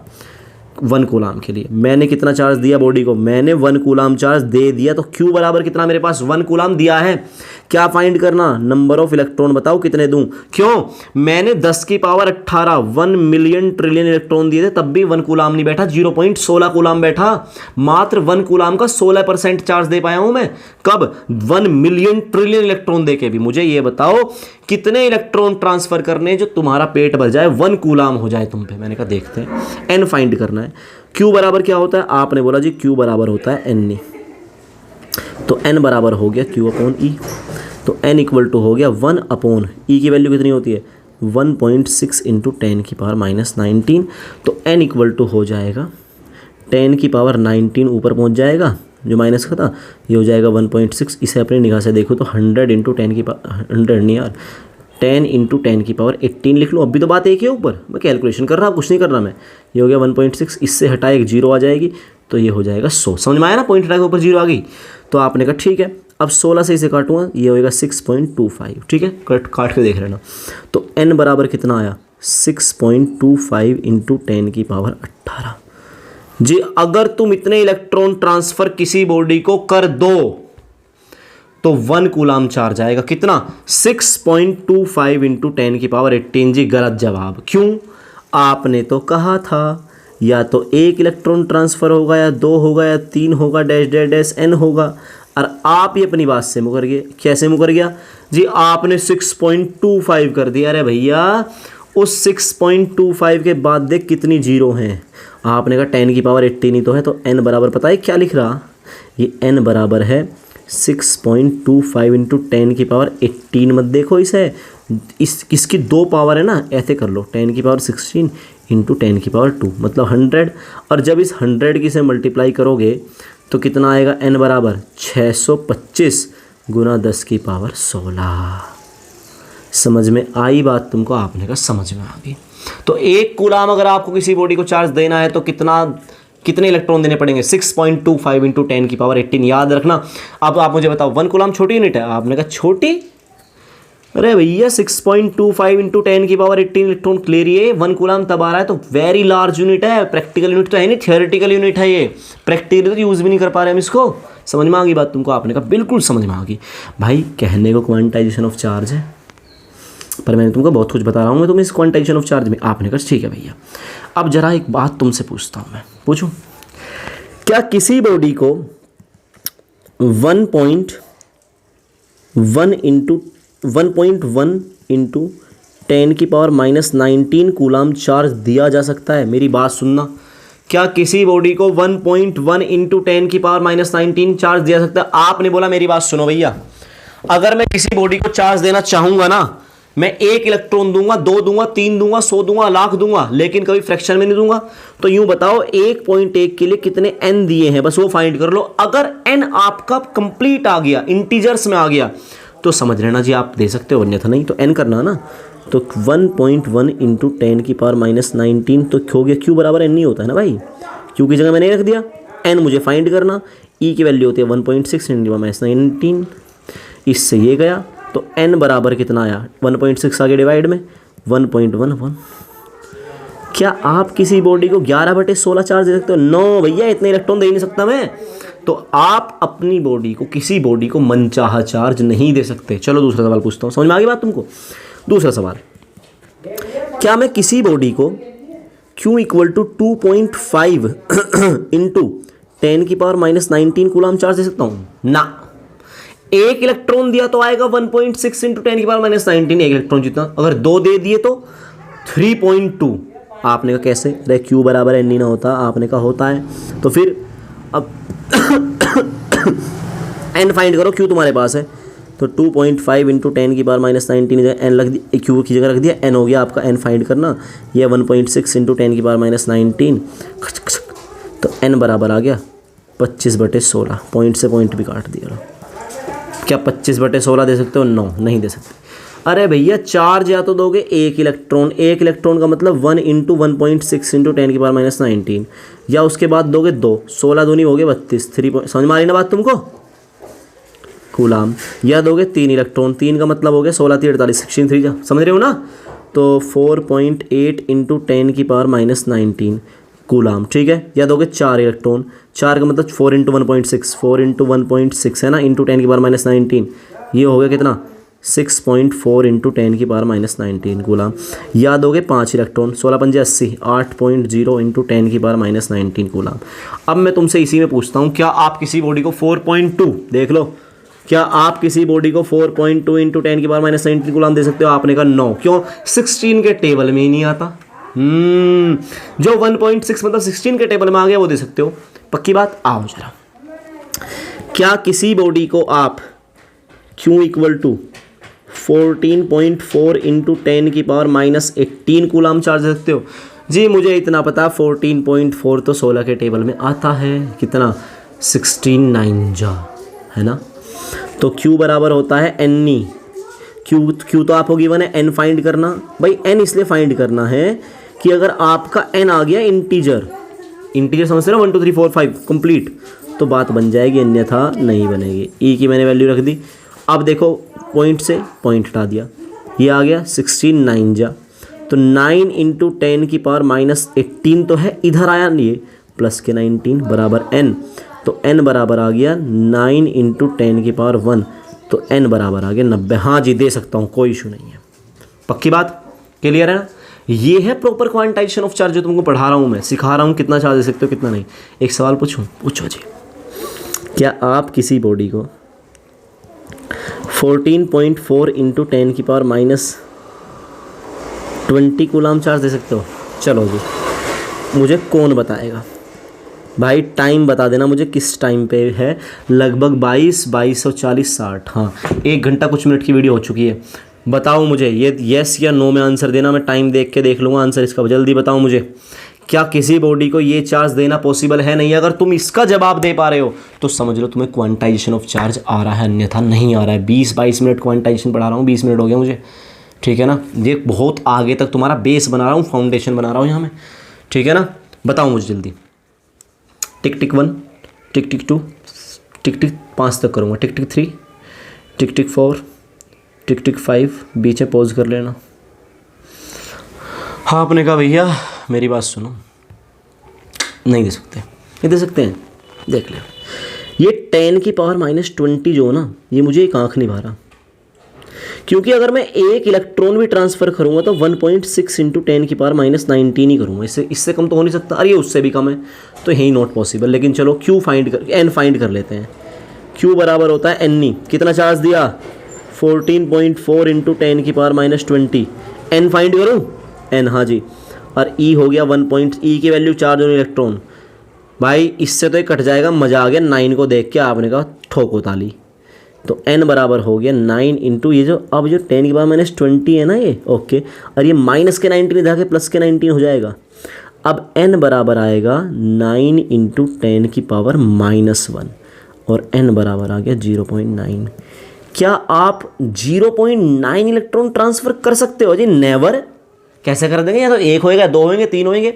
तो आप ऐसा नहीं है कि कोई भी चार्ज दे दो। लेकिन आओ जरा यहीं से मैं एक दूसरा सवाल तुमसे पूछता हूँ, मज़े की बात देखना। क्या Q बराबर 14.4 इंटू 10⁻⁻19? हाँ दे सकते हैं। 10⁻⁻19 आ गया, कट जाएगा, ये 9, n बराबर 9 आएगा इसमें। समझ में आ गया? समझ में आती है बात? अच्छा एक और बात बताओ, क्या आप इतना चार्ज दे सकते हो 14.4 इंटू 10 की पावर माइनस के 18 कूलाम? अजी 19 से बड़ा है, दे सकते हैं। समझे नहीं समझे? देखना ना मानते देख लो, Q बराबर एन नहीं तो Q कितना 14.4 इंटू 10 की पावर माइनस 19 और बराबर n कितना, n फाइंड करना, E है आपका 1.6 इंटू 10 की पावर माइनस 19। 1.6 ये गया हुआ कितना 9 हो गया, ये 16 9 जा और ये 19 से 19 कट गया तो n बराबर कितना n में बस। अच्छा 18 था क्या ये?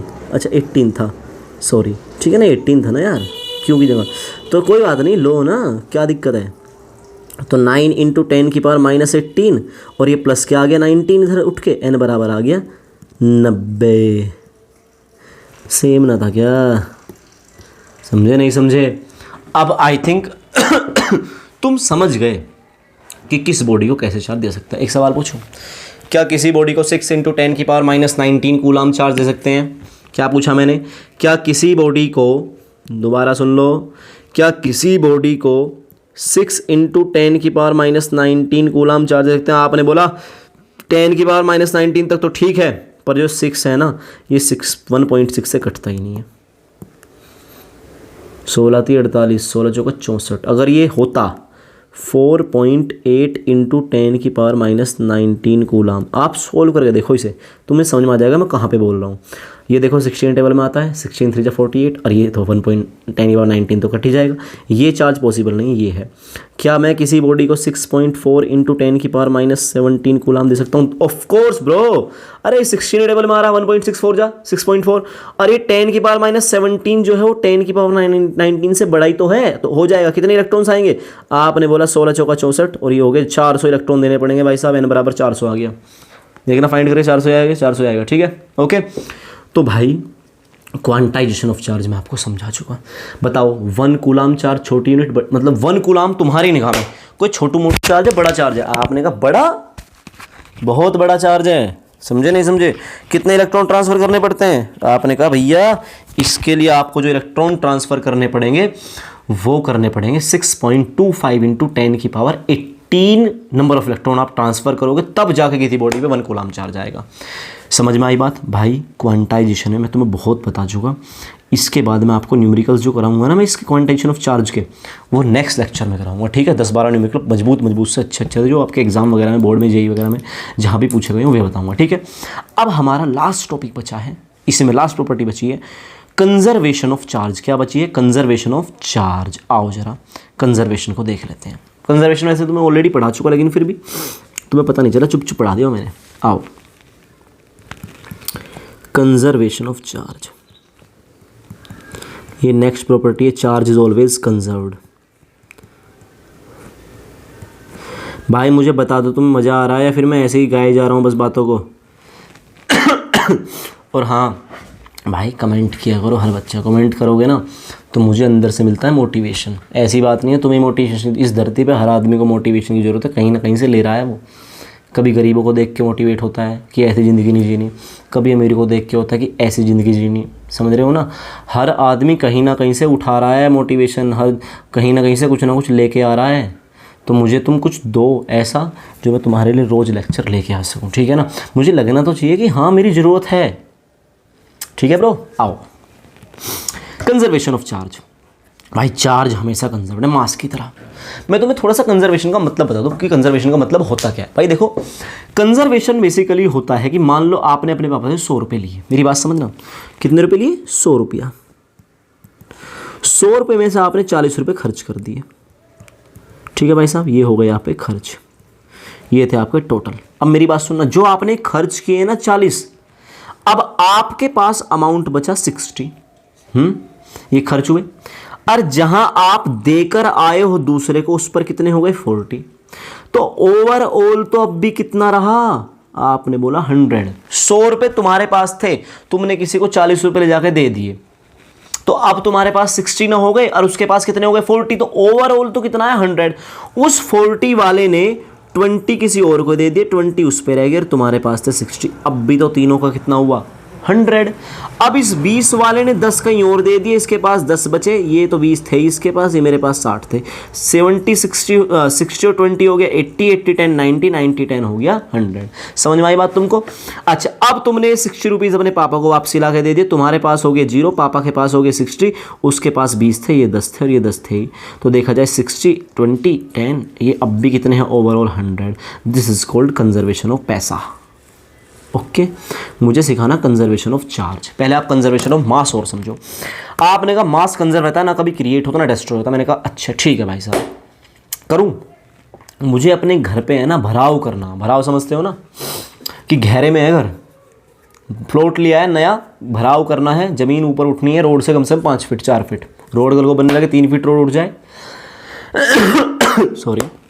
आपने कहा ठीक है, अब मैं कहीं से मिट्टी उठा के लाऊंगा और यहाँ अपने घर के बाहर रख दूँ, तो मेरी इस ज़मीन का जो मास है यहाँ इस क्षेत्र का, वो तो बढ़ गया, लेकिन वहाँ का घट भी तो गया। आप मान लो 100 क्विंटल लेके आए, तो 100 क्विंटल वहाँ से कम हुआ, यहाँ बढ़ गया, तो ओवरऑल तो फिर भी उतना ही है ना अर्थ का मास। तुम एक जगह से मिट्टी उठा के दूसरी जगह डाल रहे हो और करी क्या रहे हो? तो कंजर्व तो है ना, एक जगह से दूसरी जगह ट्रांसफर ही तो हुआ है। तो जो चीज़ें ट्रांसफर होती हैं वो डिस्ट्रॉय नहीं हो गई हैं। अगर कल को मैं लेक्चर ना बनाऊं तो मैं डिस्ट्रॉय नहीं हूँ, मैं कहीं और ट्रांसफ़र हो गया, ये समझ लो तुम मुझे। ये कल तुम देखने नहीं आए ना, तो इसका मतलब ये नहीं है तुम डिस्ट्रॉय हो गए। No no no no no, तुम कहीं और हो, बस यही तो मतलब है। ट्रांसफ़र ही तो हो रहा है, एक्सचेंज ही तो हो रहा है, कुछ भी डिस्ट्रॉय क्रिएट नहीं हो रहा। समझे नहीं समझे? आपने कहा ओके जी। ये बताओ तुम मुझे, जैसे मान लो कोई व्यक्ति है, उसने शादी करी और उसकी फैमिली कम से कम 10 बच्चों की फैमिली हो गई। 11 कर रहे थे, क्रिकेट टीम बनानी थी उसको, लेकिन 10 हो गए। तो क्या उसने धरती पे वजन बढ़ाया? या जैसे हमें बोलते हैं, किसी को बोलते हैं कि धरती पे वजन ही बढ़ा रहा है, एक्चुअल में धरती पे कोई वजन नहीं बढ़ा रहा। इस बात को ध्यान रखना। क्यों जी? देखो, जब मैं छोटा सा था, छोटा मतलब छोटा सा, जो भी लिया मैंने अर्थ से लिया। खाना अर्थ से खाया, पेट में खाया, वेस्ट में भी जाता रहा। जो यूज़ था वो बॉडी में वेट बढ़ गया, वरना वेस्ट में अर्थ पे चला गया। अब आए, ज़मीनें पैदा हो गए। अब आप जब से बड़े हो रहे हो ना, जितना भी ले रहे हो अर्थ से तो ले रहे हो। फल फ्रूट खाना जो भी तुम खा रहे हो सब यहीं से खा रहे हो। कुछ बॉडी में रख रहे हो, कुछ वेस्ट में जा रहा है। तो ओवरऑल तो कंजर्व ही है ना। तुम 1 लाख बच्चे भी कर लो, 1 लाख आदमी भी बढ़ जाए ना तुम्हारे जीवन में, मास ना बढ़ने वाला भैया, मास तो कंजर्व्ड है जी। अगर मैं ऐसा करूं, चांद से बच्चे उठा के ले आऊँ, चांद सकल चांद जैसे नहीं है, चांद मून, तब बढ़ जाएगा किसका? अर्थ का मास, मून का कम। लेकिन अर्थ और मून का ओवरऑल तो फिर भी सेम रहेगा। तो mass of the universe is always constant. मैं ये कहना चाह रहा हूँ, मतलब हमारी जो अर्थ का, हमारे जो सिस्टम का मास हमेशा कंजर्व्ड है, ना क्रिएट हो सकता ना डिस्ट्रॉय हो सकता। इसी तरह से चार्ज है, चार्ज ना तो क्रिएट होगा और ना ही चार्ज डिस्ट्रॉय होगा, ऑलवेज ट्रांसफर होगा। 2 बॉडी को रब किया, एक बॉडी से इलेक्ट्रॉन निकले दूसरी पे चले गए ना। इलेक्ट्रॉन इससे निकला तो इसका मास घटा, लेकिन इसका मास बढ़ा। समझे नहीं समझे? आपने कहा ठीक है। एक बॉडी चार्ज थी, टच कर दिया, इससे इलेक्ट्रॉन निकल के इसमें चले गए। आपने कहा हाँ, एक्सचेंज ही तो हुआ है। कहीं बनाया इसने? ना बनाया नहीं जी, एक्सचेंज हुआ। समझ में आ गया? आपने कहा समझ में आ गया। ओके, तो पहली बात, चार्ज कैसा होता है? ऑलवेज कंजर्व्ड होता है। तो कह दूं, चार्ज के neither be created nor be destroy. बिल्कुल बढ़िया बात।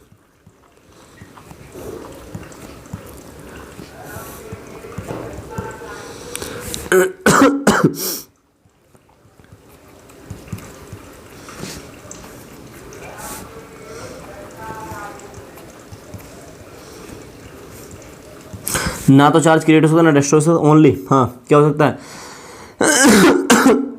सॉरी यार, दे कैन ओनली ट्रांसफर्ड। नोट सारे के सारे हैं टेलीग्राम पे, जितना पढ़ाते जा रहा हूँ सब मिलता जाएगा। They can only be transferred from one to another body, from one body to another. ठीक है, बॉडी। इतनी सी बात है, कुछ थी ये? अच्छा जी, एक बात, सिंपल बात, चार्ज ना तो क्रिएट हो सकता ना डिस्ट्रॉय, बस ट्रांसफर हो सकता है। आगे बात करूं? सुनो जरा दूसरी बात कहता है चार्ज क्रिएट हो सकता है।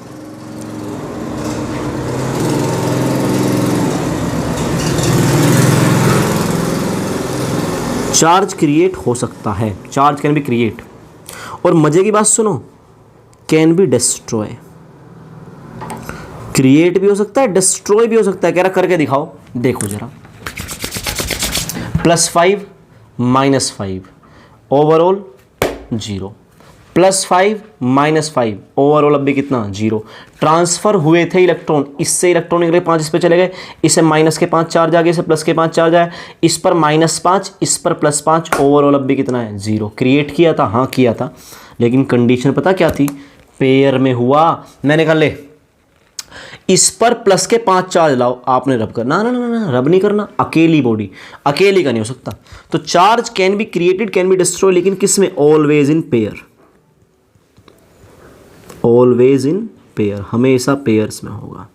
समझ में आई बात। क्रिएट करना हो तो भी पेयर में, डिस्ट्रॉय करना हो तो भी पेयर में। तो कभी भी सिंगल बॉडी चार्ज हो ही नहीं सकती ना, कभी नहीं। तो कह दूं the net charge on a single body,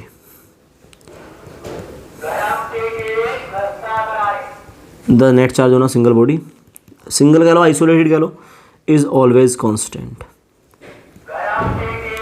हमेशा कांस्टेंट रहेगा। अकेली बॉडी पे आप ना तो चार्ज बना सकते ना डिस्ट्रॉय। मतलब मैं कहीं से लाया, मुझे नहीं, तुम्हें इस बात से मतलब नहीं है। मैंने कहा ले भाई इसे प्लस के 5 चार्ज है, इसे खत्म कर दे, टच करके भगा, ना ना ना ना, अकेली इसका खत्म कर, नहीं हो सकता जी। बढ़ा दो इस पे चार्ज, और ना बढ़ सकता जी, ना इस पे चार्ज बढ़ सकता, ना इस पे चार्ज घट सकता, कुछ नहीं हो सकता अकेली बॉडी के साथ। तो charge can neither be created nor be destroyed for a single body, पर चार्ज कैन बी क्रिएटेड और कैन बी डिस्ट्रॉयड किसमें, ऑलवेज इन पेयर। बनाओगे तो भी पेयर में, डिस्ट्रॉय होगा तो भी पेयर। अगर बनाओगे तो भी पेयर में, डिस्ट्रॉय होगा तो भी पेयर में। अकेली बॉडी पे चार्ज नहीं, अकेली बॉडी पे कभी चार्ज नहीं बन सकता। ठीक है भाई साहब, आओ जरा अगली बात सुनो। एक और बात कहता हूं, इस बात से आप सब लोग एग्री करोगे एक साथ, net charge of the universe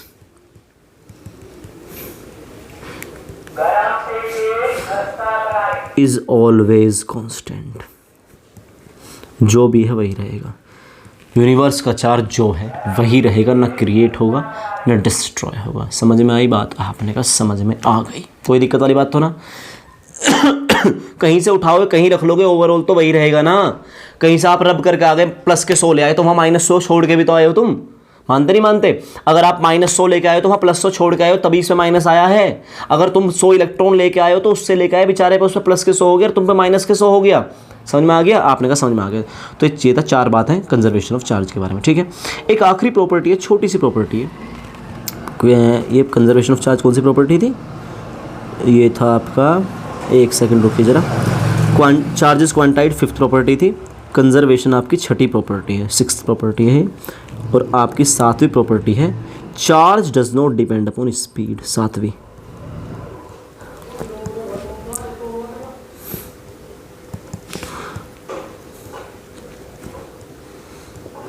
इसे याद रख लो, अच्छी बात है, वरना मुझे एक आइंस्टीन की क्वेश्चन समझानी पड़ेगी।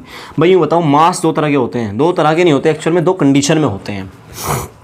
एक तो होता है रेस्ट मास, मेरी बात समझना अच्छे से, एक होता है रिलेटिव मास। ख़त्म होने वाला बस 10-15 मिनट में, 10 मिनट में ख़त्म कर दो, 5 मिनट में। Rest mass, relative mass. Rest mass मेरा इस वक्त रेस्ट है, कोई दिक्कत नहीं, इसे बोलते हैं m0, और रिलेटिव मास होता है m। तो आइंस्टीन ने एक रिलेटिव इक्वेशन दी थी मास के लिए। तो उसने कहा था कि जो रिलेटिव मास होता है वो होता है रेस्ट मास अपॉन, या आप स्पेशल थ्योरी ऑफ रिलेटिविटी में पढ़ोगे, 1 - v² अपॉन c²। अच्छा जी, ये v है आपकी स्पीड, c है लाइट की स्पीड, ये रिलेटिव मास है। अगर आप लाइट की स्पीड के नियरली जाना चाहोगे तो आपका मास बढ़ जाएगा। जब एकदम टाइम ट्रैवलिंग नहीं हो पा रही है कि जैसे आप स्पीड बढ़ाते हो मास बढ़ जाता है जी। कैसे बढ़ जाएगा? आओ जरा, लाइट की स्पीड के मैं आधा कर देता हूँ। आपकी स्पीड लाइट से आधा मूव कर रहे हो, एक केस में आप लाइट की स्पीड से 90% आपने अचीव कर लिया। देखो पहले केस में तो मैं बताऊंगा सिर्फ आपने 50% अचीव करा, c/2 अचीव करा। c/2 50% होता है ना, 100/2 50% हो गया। दूसरा केस में 90% का होता है, 9 c/10, समझ में आया? 90% होता है 9, 10 में से 9। ठीक है, 2 केस दिखाता हूँ। पहला केस c/2, m बराबर हो जाएगा m0, तो m0 है ही, अपॉन अंडर रूट में है 1 - v², v का मतलब हो रहा है तो c/2 का होल स्क्वायर, और अपोन में क्या है, आपने बोला सी स्क्वायर। ठीक है भाई, ये हो जाएगा आपका M note upon under root 1 minus C square upon 2 2 4, 2 का स्क्वायर है 4 हो गया, ये हो गया सी स्क्वायर सी गया। तो समझ में आ गया ना क्या करा मैंने, अरे यहाँ ही ना आ जाएगा ये, एम बराबर हो जाएगा m note upon under root 4 1 जा 1, ये हो गया 1 माइनस 1 अपॉन 4। ठीक है, 4 1 जा 4 माइनस 1 3/4, तो m note upon under root 3/4, 4 पहुँच गया ऊपर, बाहर निकल जाएगा 2 एम नोट बाई रूट 3। भाई जब आप इसको काटोगे ना तो ये हो गया 2/1.73 रूट 3 की वैल्यू और इंटू ये, तो m जो आया वो आएगा 1.09 के आसपास। देखने में कितना आएगा मुझे श्योर नहीं हूँ मैं, पर इतना ही आएगा, लगभग 1 पॉइंट समथिंग आएगा m नोट। ये बताओ आपका मास बढ़ा या घटा, पहले कितना था, आपने कहा पहले था मेरा मास m नोट और अब कितना हो गया 1 पॉइंट समथिंग। अब जरा बताना बढ़ना और घटना क्या होता है। m जो है आपका मान लो 1 m नोट है, इसका मतलब रेस्ट मास इंटू 1 बराबर रिलेटिव मास। जब भी आप किसी की 1 से मल्टीप्लाई करते हो दोनों चीज़ बराबर रहती हैं, ये बात पता है ना। वो तुमसे कितना गुना है, मैंने बोला जी 5 गुना है, मतलब मेरी मल्टीप्लाई 5 से कर दो तब उसके बराबर होऊंगा मैं, वो मुझसे 5 गुना, हाँ वो मुझसे डबल है, मैं अपने में 2 से मल्टीप्लाई करूंगा ना तब जाके वो बनूंगा, बराबर ही तो है, बराबर मतलब मेरे में 1 की मल्टीप्लाई करो तो वही पालोगे तुम, तो बराबर हुए। अब जरा बताना m बराबर हो गया कहीं पे 2m नोट, इसका मतलब कितना हो गया, डबल ना हो गया, m जो है वो इससे डबल है, 2 गुना है ना। और अगर मैं कर दूं m बराबर 3m नोट, आपने कहा 3 गुना, अच्छा अगर मैं कर दूं m बराबर 0.5m नोट, अजी 1 तक तो बराबर रहता है, 0 ये कम हो गया, अब मास घट गया, मतलब ये इसे मैं ऐसे कहूँगा कि m नोट बटे 2 ही तो है, ये 1/2 ही तो है, तो घटा। अगर 0 पॉइंट समथिंग वैल्यू आने लगे तो घट जाता है, अगर 1 से ज़्यादा आए तो बढ़ जाता है। तो मास बढ़ा कि नहीं बढ़ा, आपने कहा बढ़ा। दूसरा केस लेके दिखाता हूँ। आपने पता कितनी स्पीड अटेन कर ली, लाइट की स्पीड की 90% अटेन कर ली, आपने कहा ठीक है। तो मास कितना होएगा, m बराबर m nought upon under root 1 minus, अब मैं शॉर्ट में करूँगा, v की जगह क्या रख दूँ, अरे भैया यहाँ v की जगह ये रहा ना, यह 9/10 आएगा, 9c/10 यहाँ पे है ना, तो मैं डायरेक्ट कर देता हूँ 81/100, सी स्क्वायर कट जाएगा। समझ में आ गई बात तुमको, आपने कहा आ गई, देख लीजिए यही होगा, आप करके देखो अपने आप। तो m बराबर हो जाएगा 100 में से 81 गए, कितने बचे 19, तो m नोट